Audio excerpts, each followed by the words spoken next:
بسم اللہ الرحمن الرحیم۔ اردو سٹوری ٹائم کے دیکھنے والوں کو خوشامدید کہتے ہیں۔ پیارے دوستو، آدمی کی خوبیاں ہی بعض اوقات اس کی دشمن بن جاتی ہیں۔ ایاز کی ذہانت، دیانت و ایمانت اور اپنے آقا کے ساتھ وابستگی، کامل فرما برداری ایسے اعمال تھے جنہوں نے تمام ارکان دولت کو اس کا دشمن بنا دیا تھا۔ ایاز کے خلاف ان کے دلوں میں بغض اور حسد کا مادہ روز بروز بڑھتا ہی جا رہا تھا۔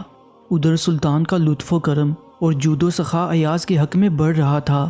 ایک دن بد باطن امراء نے بادشاہ سے عرض کی کہ ہم غلاموں کی ناقص عقل میں یہ بات نہیں آ رہی کہ آپ ایک معمولی غلام ایاز کی عقل و بصیرت پر کیوں کر یقین رکھتے ہیں۔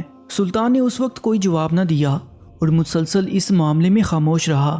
چند دنوں بعد دربار کے ان حاسد امراء کو ساتھ لے کر جنگل اور پہاڑوں کی طرف نکلا۔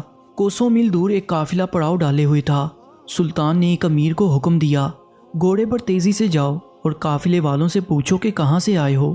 وہ امیر سلطان کے حکم کی تعمیل میں گیا اور کچھ دیر بعد واپس آ کر بتایا کہ قافلہ فلاں شہر سے آیا ہے۔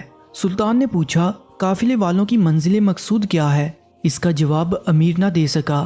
سلطان نے دوسرے امیر سے کہا، اب تم جاؤ اور پوچھو کہ کارواں کدھر جائے گا۔ دوسرا امیر جواب لایا کہ ان کا ارادہ یمن کا ہے۔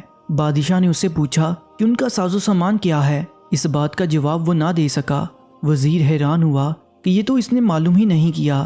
بادشاہ نے ایک اور امیر کو بھیجا اور حکم دیا کہ دریافت کر کے آؤ کہ ان کے پاس کیا سامان ہے۔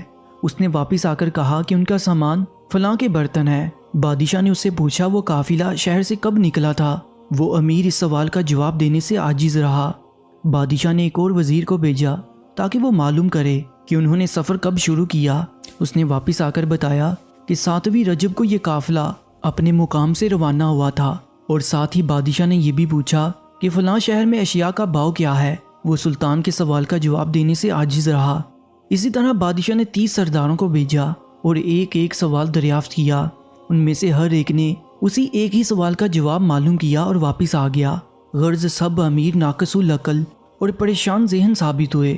قافلے والوں کا پورا حال کسی نے جاننے کی زحمت گوارا نہ کی۔ اس مشاہدے کے بعد سلطان نے ان بد باطن امراء سے کہا کہ تم لوگ ایاز پر اعتراض کرتے ہو کہ وہ اتنا منظور نظر کیوں ہے۔ سلطان نے ان پر ایک معنی خیز نظر ڈالی اور کہا، میں تم سے پہلے ایاز کا امتحان لے چکا ہوں۔ میں نے اس کو یہ دریافت کرنے کے لیے بھیجا کہ قافلہ کہاں سے آیا ہے۔ وہ گیا اور قافلے کا سارا حال دریافت کر کے واپس آیا۔